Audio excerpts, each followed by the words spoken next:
नमस्कार साथियों, मैं एस्ट्रोलॉजर सुमित जोशी आप सभी के अपने ही YouTube channel astrologer Sumit Joshi में सभी का हार्दिक अभिनंदन स्वागत करता हूं।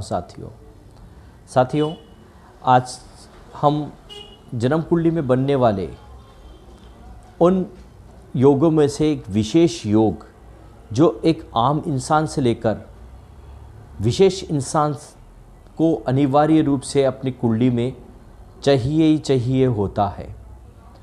यानी ये कहूँ कि आज के इस अर्थ युग में यदि परमात्मा के द्वारा ये योग बनाकर भेज दिया जाता है तो झोपड़ी में पैदा हुआ इंसान अपने अंतिम क्षणों को एक भव्य महल, भव्य स्थान या हवेली के अंतर्गत गिनता हुआ दिखाई देता है।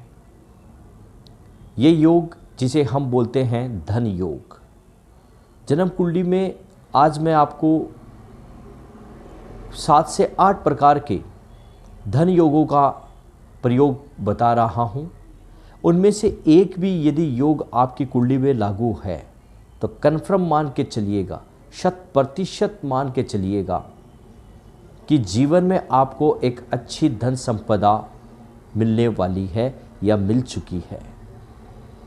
तो आज के इस वीडियो में हम एक कुंडली के माध्यम से इस चीज़ का विश्लेषण करते हैं कि वो कौन कौन से ज्योतिषीय योग हैं जिनकी वजह से हम निश्चित रूप से ये कन्फर्म मान के चले कि हमें एक धन संपदा इस तरीके से प्राप्ति होगी या हम हमारे बूतेब के आधार पर, हम हमारे स्तर के आधार पर इतनी धन संपदा कमा पाएंगे। क्योंकि आज के अर्थ युग में हर एक इंसान की चाह यह है कि मैं अपने लेवल पर, अपने स्तर पर एक अच्छी प्रॉपर्टी, अच्छा रुपया पैसा, अच्छी संपदा इकट्ठा करूं ताकि मैं और मेरे आने वाली जो पीढ़ी है वो सुखद रूप से अपना जीवन यापन कर सके। चलिए शुरू करते हैं धन संपदा के योग।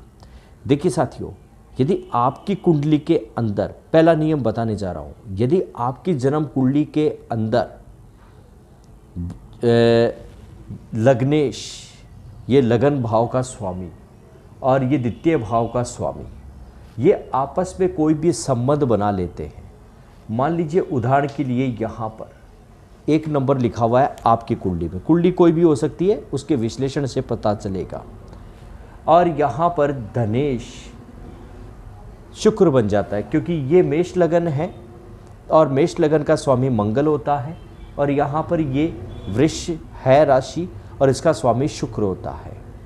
यदि यहाँ पर मंगल इस जगह पे आके बैठ जाते हैं, मंगल ग्रह, और ये जो शुक्र ग्रह है वो लगन में आकर बैठ जाते हैं, तो इसे कहते हैं लग्नेश और धनेश का परिवर्तन योग। यानी धन आ गया व्यक्ति के पास, क्योंकि ये हम स्वयं हैं, हमारा शरीर है, हम खुद हैं। और ये जो धनेश है, ये जो लग्नेश है, माफ़ कीजिएगा, ये चला गया यहाँ पर धन में, यानी व्यक्ति धन में और धन व्यक्ति पर। तो ऐसा व्यक्ति कन्फर्म मान के चलिएगा जीवन में एक अच्छी पूंजी इकट्ठा करता है। जब वो दुनिया से रुखसत होता है, दुनिया से विदा लेता है, परमात्मा के घर पे उसका वास होता है, तब वो व्यक्ति काफ़ी अच्छी तादाद में धन संपदा अपने परिवारजनों के लिए छोड़ के जाता है। भले ही वो गरीबी में पैदा क्यों ना हुआ हो, लेकिन अंतिम क्षणों के पर उसके पास काफ़ी अच्छी प्रॉपर्टी, अच्छी ज़मीन जायदाद, अच्छी धन संपदा होती है। और साथियों ये एक बात बता दूं, ये जो नियम बता रहा हूँ मैं आपको, ये सारे मेरे 50 जन्म पत्रिकाओं पर रिसर्च के आधार पे आपके सामने रख रहा हूँ, जो मैंने शोध किए हैं अपने क्लाइंट्स की कुंडलियों में। उनके आधार पे मैं दावे के साथ कह रहा हूँ, यदि आपके कुंडली में ये जो चीज़ है, यदि इनमें से एक भी नियम है तो कन्फर्म मान के चलिएगा आपको धन संपदा अच्छे रूप में प्राप्त होने वाली है। दूसरा नियम, यदि ये जो धनेश है, यहाँ पर शुक्र बन रहा है साथियों, यही जो धनेश है वो यदि अष्टम भाव में आ जाता है, क्योंकि ये इस कुंडली के हिसाब से अष्टम भाव होगा। मान लीजिए ये जो शुक्र है, क्योंकि इस भाव का स्वामी वृश्चिक राशि का स्वामी शुक्र बनता है और वो शुक्र यहाँ पर आकर बैठ जाता है।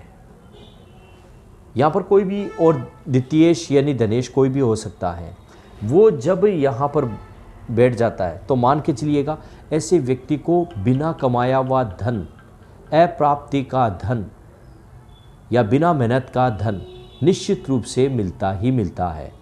चाहे वो पुश्तैनी रूप में मिले, चाहे उसको लंबे रूप में कोई बड़ा अच्छा एक पैसे कमाने का अवसर मिल जाए, या ये कहते कि बिना मेहनत का अचानक उसे कहते हैं ना बिल्ली के भाग का छिका टूटना, वो हो जाए। लेकिन होता ज़रूर है। ये मैंने कई पत्रिकाओं में विश्लेषण के साथ इस चीज़ को आजमाया है और जब उनको पूछा तो उन्होंने ये भी कहा कि जी बिल्कुल एक अचानक लाभ हमें निश्चित रूप से मिला है। तो ये वो दूसरा धन संपदा का योग है। इसके साथ साथियों, यदि ये जो धनेश है उसका संबंध ये 11 भाव का स्वामी यानी एकादशेश के साथ हो जाता है। यहाँ पर शुक्र है, यहाँ पर शनि है। मान लीजिए शनि यहाँ पर बैठ जाता है, शनि ग्रह यहाँ पर आकर विराजमान हो जाए दूसरे भाव में, और जो वृष राशि का स्वामी शुक्र है वो शुक्र यहाँ पर आकर बैठ जाते हैं, तो ये हमारी लाभ इच्छा का घर है और यह हमारे धन का घर है। तो ऐसे व्यक्ति को अपनी इच्छा के मुताबिक वो परिश्रम करता है और धन प्राप्ति के द्वार उसके खुले ही रहते हैं। तो ऐसे में व्यक्ति अपने धन को अपनी लाभ इच्छा पूर्ति के लिए और लाभ इच्छा पूर्ति अपने धन के लिए आपस में जोड़ते हुए दिखाई देती है, यानी व्यक्ति को काफ़ी अच्छे रूप में धन प्राप्ति जीवन में रहती है। ये तीसरा नियम है इसका। दूसरा साथियों, उच्च का शुक्र बनता है यहाँ पर इस राशि में, मीन राशि में। मीन राशि में कहीं भी केंद्र भाव में, ये चारों 1 2 3 4 ये चारों भाव केंद्र भाव है, और त्रिकोण 1 2 और 3 इन भावों में से उच्च का शुक्र कहीं पर भी बैठ जाता है तो भी व्यक्ति, क्योंकि शुक्र हमारी भोग विलासिता का है, तो भी व्यक्ति को ये शुक्र है वो काफ़ी अच्छी लग्जरियस लाइफ देता है, काफ़ी अच्छी धन संपदा अर्जित करवाता है और व्यक्ति अच्छी वैभव संपन्न जीवन को व्यतीत करता है। तो ये यहाँ पर चौथा नियम है वो देखने को मिलता है। इसके साथ साथ ही ये पंचम भाव होता है जन्म कुंडली का, और ये हमारा नवम भाव होता है।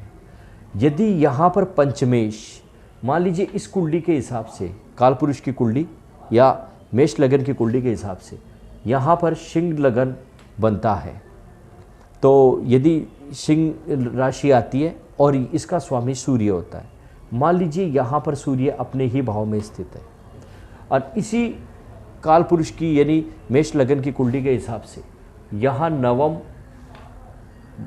भाव रहता है और इसकी जो राशि स्वामी होता है धनु राशि बनती है और उसका स्वामी बृहस्पति बनता है, और बृहस्पति यहाँ पर खुद स्वयं विराजमान हो जाए तो इस भाव में इस भाव का स्वामी होना, इस भाव में इस भाव का स्वामी होना, ये भी ये सूचित करता है कि व्यक्ति के पास अपना खुद का कमाया हुआ धन काफ़ी अच्छी स्थिति में होगा, काफ़ी अच्छी तादाद में होगा। तो ऐसे व्यक्ति के लिए भी जन्म लेते ही कहा जा सकता है ये व्यक्ति धनवान या धनी होगा। अब इसके साथ साथ यदि यहाँ पर ये पांचवा नियम है, इसके साथ साथियों यदि हम केंद्र और त्रिकोण में इन दो ग्रहों की युति देख लेते हैं,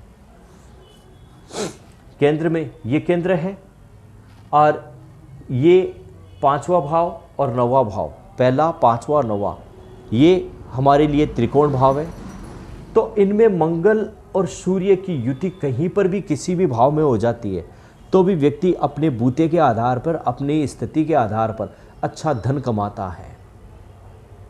यानी ये कहेंगे मंगल क्या है, मंगल ज्योतिष के अनुसार इसको लॉजिकली समझ लेते हैं। मंगल क्या है? मंगल ऊर्जा है, पावर है, एनर्जी है। और सूर्य क्या है? सूर्य जज्बा है, हिम्मत है, ताकत है, आत्मविश्वास है। अब व्यक्ति के अंदर ऊर्जा भी है, व्यक्ति के अंदर आत्मविश्वास भी है। किसी भी कार्य को साधने के लिए आत्मविश्वास जरूरी है और आत्मविश्वास को साधने के लिए ऊर्जा जरूरी है। यदि व्यक्ति के शरीर में ऊर्जा है, ताकत है, आत्मविश्वास है तो कहने ही क्या, तो व्यक्ति जिस कार्य को ठान लेता है कि मुझे ये कार्य करना है, और इसे जन्म कुंडली में हम कहते हैं ताकत योग, तो ऐसा व्यक्ति अपने आप में, अपने स्तर पर, अपने लेवल पर काफ़ी अच्छा धन अर्जित करता है। बड़े बड़े जो सेलिब्रिटीज़ हैं, बड़े बड़े जो लग्जरीज लोग हैं, बड़े बड़े जो पॉलिटिशियन हैं, उनकी कुंडलियों में ये योग बनता हुआ आप देखेंगे। और आपके आस पड़ोस में वो लोग जो अपने बूते के आधार पर अच्छी स्थितियों में गए हैं, कुंडलियाँ उठा के देख लीजिएगा, ये योग आपको निश्चित रूप से दिखाई देगा, चाहे वो संबंध किसी भी प्रकार से रहे। तो ये भी एक अच्छा यहाँ पर कह सकते हैं नियम है, सिद्धांत है। इसके अलावा साथियों, 7वां नियम, अंतिम नियम, उस नियम को हम कहेंगे कि यहाँ पर जब भी आपको द्वितीय भाव का संबंध, द्वितीय भाव का स्वामी का संबंध यदि आपके लग्नेश के साथ साथ यदि इस तृतीयश के साथ हो जाता है, मतलब इन तीनों ग्रहों की एक युति हो जाती है, मान लीजिए यहाँ पर मंगल है, यहाँ पर शुक्र है और यहाँ पर शनि है। यदि इस कुंडली में मैंने ये कह दिया कि शुक्र, मंगल और शनि, ये 3 ग्रहों का संबंध बन जाता है साथियों केंद्र या त्रिकोण में, तो कन्फर्म मान के चलिए व्यक्ति अपने स्तर पर अपनी इच्छा के अनुसार अपने लाभ के मुताबिक धन को इकट्ठा करता है और परिवार को सुपुर्द कर देता है, परिवार को सौंप देता है। तो साथियों, जन्म कुंडली के ये वो 7 नियम हैं, जिनमें से एक भी नियम यदि आपकी कुंडली में है तो मान के चलिए आपको धनवान होने से, वैभवशाली होने से कोई नहीं रोक सकता है। भले ही अब उस रूपरेखा में आपको मेहनत कम या अधिक करनी पड़ती हो, लेकिन किस्मत धन के लिए आपके दरवाजे खोले हुए हैं। अब कुछ इसमें ये देखने को आता है कि मेहनत तो करनी पड़ती है, कर्म तो करना पड़ता है। साथियों, ज्योतिष का मतलब सही दिशा है, सही गाइडलाइन है। ज्योतिष का मतलब ये नहीं है कि आप निठल्ले हो जाएं, आप कर्म करना छोड़ दें। खाना खाने के वक्त भी हमें निवाला उठाकर लेना पड़ेगा, तो कर्म होना चाहिए, सही दिशा में होना चाहिए, इसी का ज्योतिष है। यही ज्योतिष का तात्पर्य है। ज्योतिष का तात्पर्य कतई ये नहीं है, ज्योतिष की जो ऑथेंटिक्स बुक्स है उसमें कहीं पर भी ये नहीं लिखा हुआ है कि आप कर्म मत कीजिए। परमात्मा ने आपको हाथ पैर दिए हैं, कर्म आपको करना पड़ेगा। इसलिए ये वो योग है जो हम धनवान होने के लिए जन्म कुंडलियों में देखते हैं। व्यक्ति, कई लोगों की जिज्ञासा होती है कि सर मेरी कुंडली में कितना धन कमाने का योग है, तो ये वीडियो उन्हीं की इच्छाओं को, उन्हीं के आग्रह पर मैंने आपके सामने रखा है। वीडियो कैसा लगा, शेयर, लाइक, सब्सक्राइब जरूर कीजिएगा। अपना सहयोग इसी तरीके से बनाए रखिएगा। अभी तक के लिए जय श्री कृष्णा, जय भारत।